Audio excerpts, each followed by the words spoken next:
I'm Stephanie Lane. I'm the founder of SPECIESISM.WTF. Thank you for coming. Before I start, I just have to say I'm absolutely fucking awful at public speaking. So just want to get that out there. Um, and I won't bore you with too much backstory, but I thought it would be good for some context. So here I go. Um, I'm not here as the most seasoned activist, as a lot of you are, which is very intimidating, or a renowned artist either. I'm just an ordinary person with an extraordinary vision. My background is in the arts, but more importantly, my life has been no stranger to oppression, violence, and injustice. And through the arts, I've used my vulnerabilities over and over again to achieve something that I believed was of far greater importance than myself. From growing up in disadvantaged neighborhoods below the poverty line with my disabled mom, to having dreams as a child of opening up an animal shelter one day, earning money making drawings or handmade bracelets to my friends when I was about 9 years old, creating art has always been my road to the greater good. This led me to a career in making films and the charitable projects that have benefited within them, such as this project and my previous collaborations with UNICEF and the UN. My journey exemplifies the power of merging art with activism and the need for more individuals to embrace this approach to create bigger and bolder projects for maximum impact. I will start the presentation now.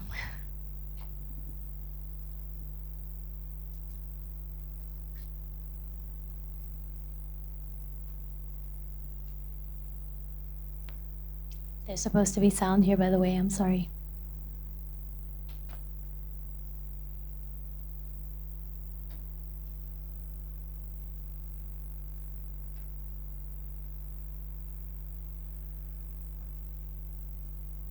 The video is showing just a snippet of our latest collaboration with Viva and We the Free in front of the Arnolfini Gallery in Bristol. It was a special Mother's Day event against the dairy industry.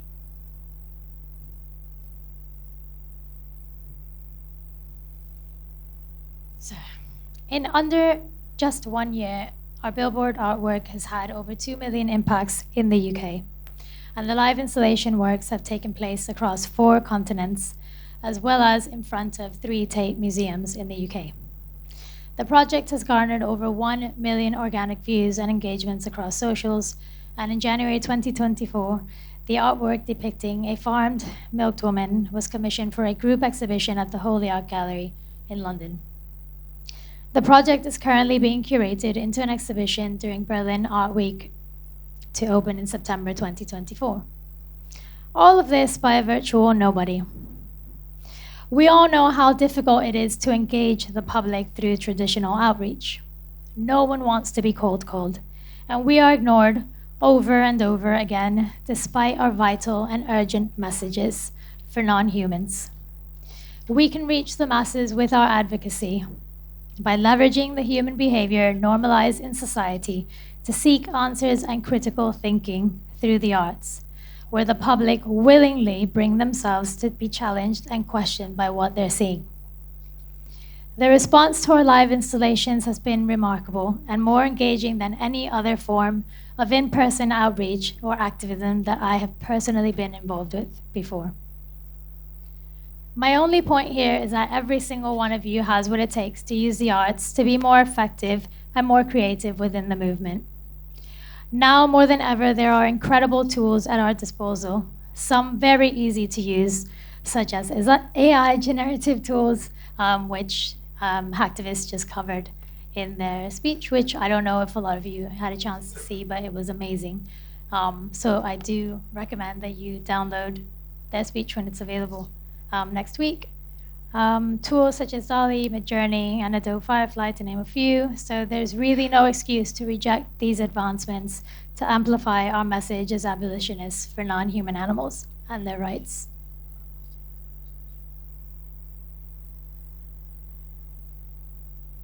This image is AI generated. and it depicts a young girl attached to an industrial milking machine, enslaved by the dairy industry.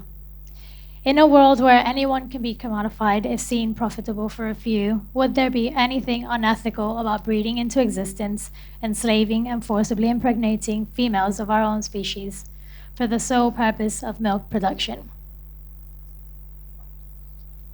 This is a theme that we've been taking around the country and around the world, I guess, for the past 8 years, kind of infiltrating the arts and engaging people in those environments in a way that's been really, really effective, that has been planting seeds without being confrontational and without them being defensive as well when discussing these really difficult topics.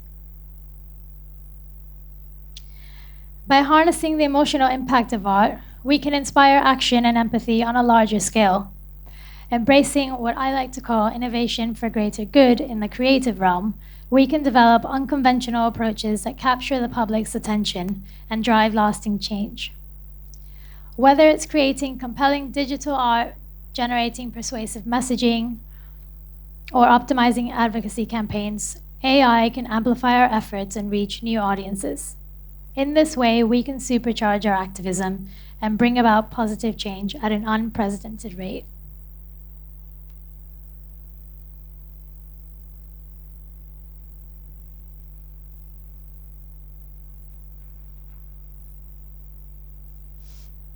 The live art installations take place in or outside of galleries or museums in order to infiltrate the arts world with visitors in those local areas and engage them on animal rights issues, which are rarely, if ever, curated into physical exhibitions.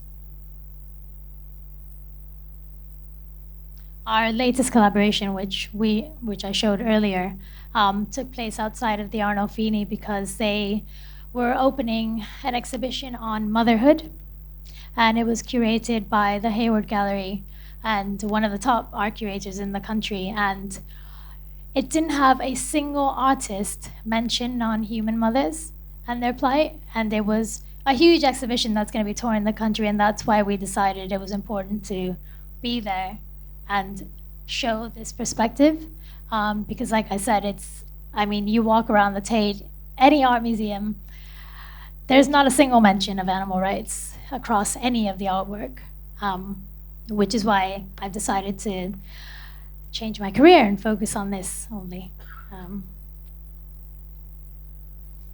The next image is what we call the Veal Factory, which depicts baby boys in a factory farm with body parts seen on the agricultural belts, ready to be packaged and shipped away to supermarkets, whilst they long for the enslaved mothers.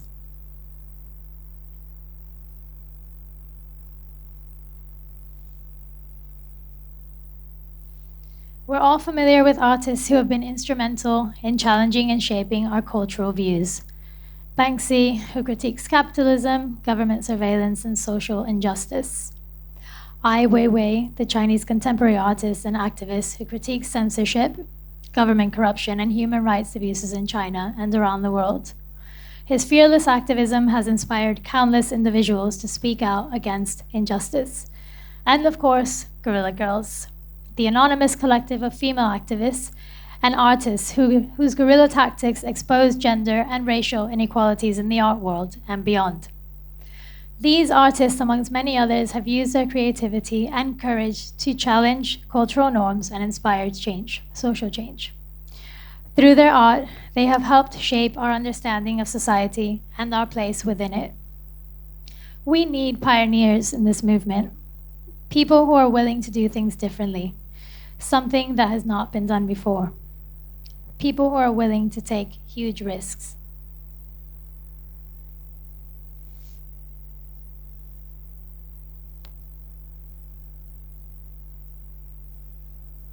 These are just some images of our billboard artwork that's been kind of going around the UK over the past 8 months. We've had several of them in London, and we had a couple in Liverpool as well. So the idea is obviously to create the artwork, have the live installations, do them in front of museums or inside as well.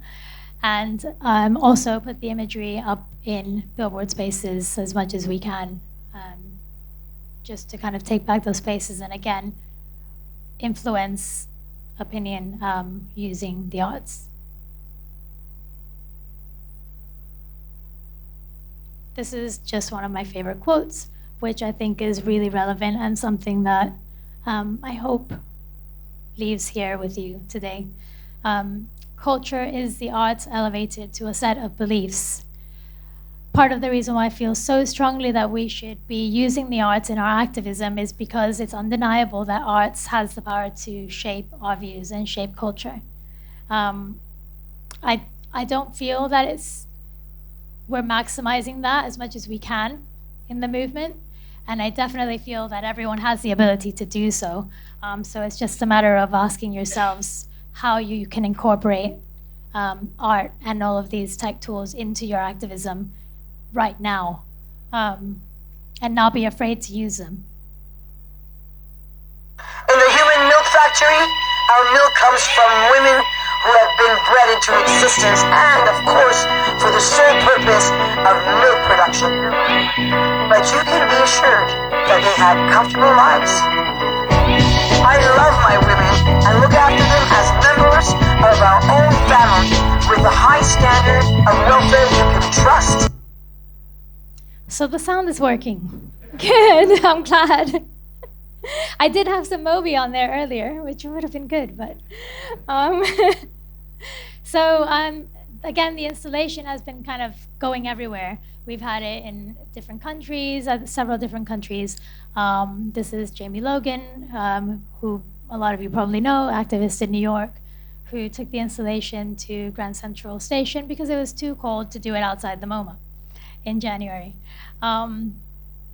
It was really impactful. They had a huge amount of people, as you can imagine, in New York, watching the installation and engaging and so on. And obviously on socials, it had a huge impact as well. So great. I wish I could go back and play those tunes for you. So in summary, I'm just going to read one last thing out to you, and I'm going to pass you on to Susan, which is our campaign manager, so that you can learn about how you can get involved, open up your own chapters, take lead, and how you can use the arts in your own activism. I refuse to settle for incremental change when it comes to advocating for the animals. I think we need to take bolder risks. I think we need to be fearless. I think we need to put everything on the line as much as we can to supercharge what we're doing, because it's just not moving quickly enough. I think everyone in the room can agree to that. By setting audacious goals that demand attention, we inspire others as well to step out of their comfort zones and join us in our pursuit for meaningful change. I encourage all activists to reflect on their approach and to ask yourselves where you can insert more creativity into your activism, and ask the same of your colleagues. For those of you who are not yet activists, I urge you to ask yourself how deep your passion is for animal rights. I want you to try and measure the size of it, the magnitude of that feeling, and all of those feelings inside of you against the world's greatest injustice. Stop it. And I want you to task yourself with that same level of urgency to speak up for non-human animals who are so desperately waiting for us to make their plight known to the masses. Thank you.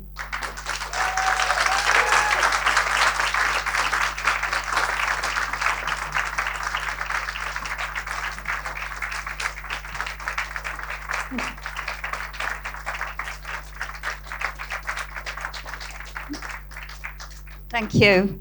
Now I've got to stop crying as well, don't I? So why am I with Steph? Probably that reason. It's a shared passion, which I've been an activist for quite a while. So I do have a lot more experience. And when I saw this at the National Animal Rights March, I saw the banner at the National Animal Rights March last year, and I thought, what is this? This is crazy. I have to be part of this. And so I forced myself in. And we had our first event outside Tate Modern with 5 activists, and we collaborated with Radically Kind.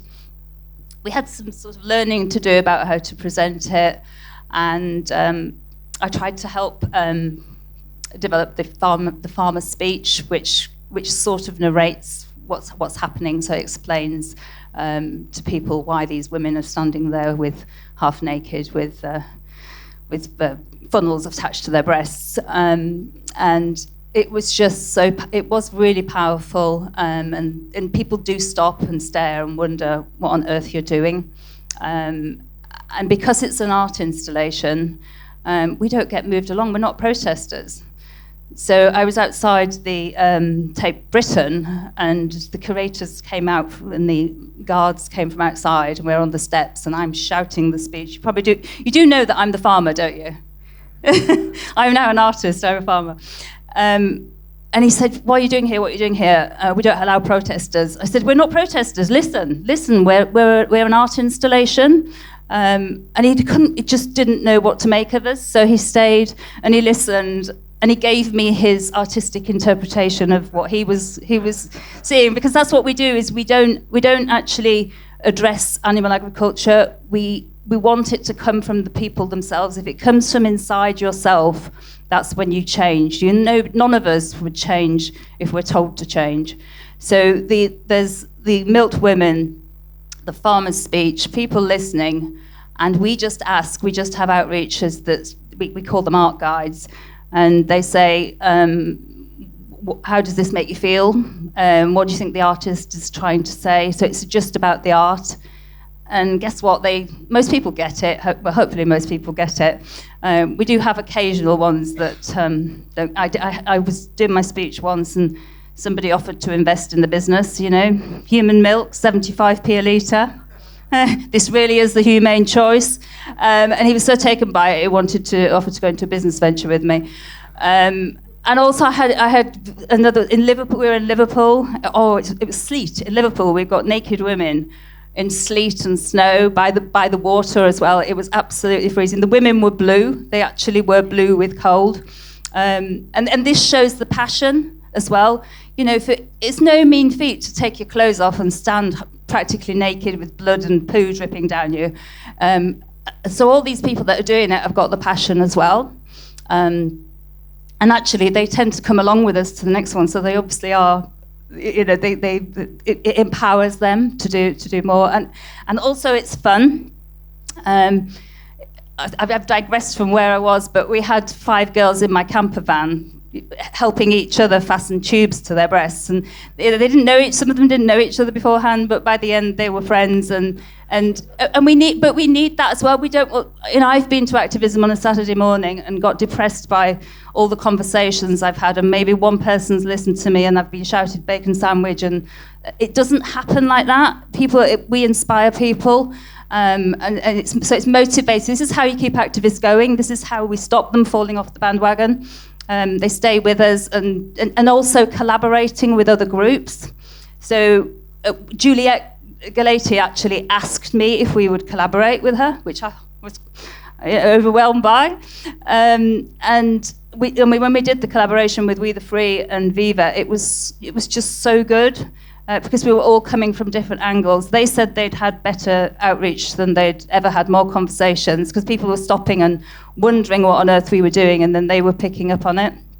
So collaboration with other groups, and using the activists that are within We the Free or Viva or any other of the groups as well, because you've all got activists that you could do this as a one-off, as a change, just to keep activists going. Do a milked woman. We've got fish coming out for the summer. So do you want to be a pile of fish on the ocean with a net over you? And obviously we've got a fisherman's speech that goes with it. Steph's working on the pigs. And the reason why I want to take charge of the outreach is so that she stays at home and does some blooming artwork. Because it's been crazy the last, less than a year, and we've taken this globally and gone into art galleries, and we've just done so much in a year, and she hasn't focused enough on the artwork. So So I want to inspire you to want to join us. And I can't run around the world doing all these these activisms either. I need you to help us. And you know, you've seen the ones that we've done on social media. Or if you come to one of our events, I'm trying to encourage people that come to one of our events to then take it away with them. And now you've seen it, can you go and set one up in your area? And I've had some great conversations this weekend with people from Glasgow and Inverness and California. So yeah, I want this to go into every town, in every city, in every country. That, you know, that's, I know it's a bit of an ambitious aim, but that's the aim. That's what we want to do. We want speciesism to be talked about, because I mean, I hadn't heard of speciesism until a few years ago. You know, and speciesism just sums it up, doesn't it? Oh, the way that we treat other species. And that's why it shocks people when they see women dressed like this. Well, if we can do it to cows, why can't we do it to women? It really does captivate people's imagination. So you can tell I feel very passionate about this. We both feel very passionate about this. And I believe everyone, we've got Calvin in the audience, haven't we, who's been doing a lot, yeah. Who does, again, he does a lot for various organisations, which, you know, we should all do. We should all help everybody else out as well, but he does our photography and he's absolutely amazing and creative. And of course, Steph's not just about doing the installations. Stephanie's not just about the art. She's a film director. You know, we've got a short film, hopefully, that we're going to be working on. She's got the raw bones for a full film, but, you know, the children's inheritance doesn't quite cover that. So, you know, there's so many other things we want to do. She'd like to do an immersive experience in the tanks in the Tate Modern. I don't know if you've ever been there. It makes me cry when I go in there. It's just an immersive experience of the dairy farm with the milked women in one side and lots of. I just think it could be so powerful. But it's £20,000 for a night to rent the tanks. So we haven't done that yet. So this is just the beginning.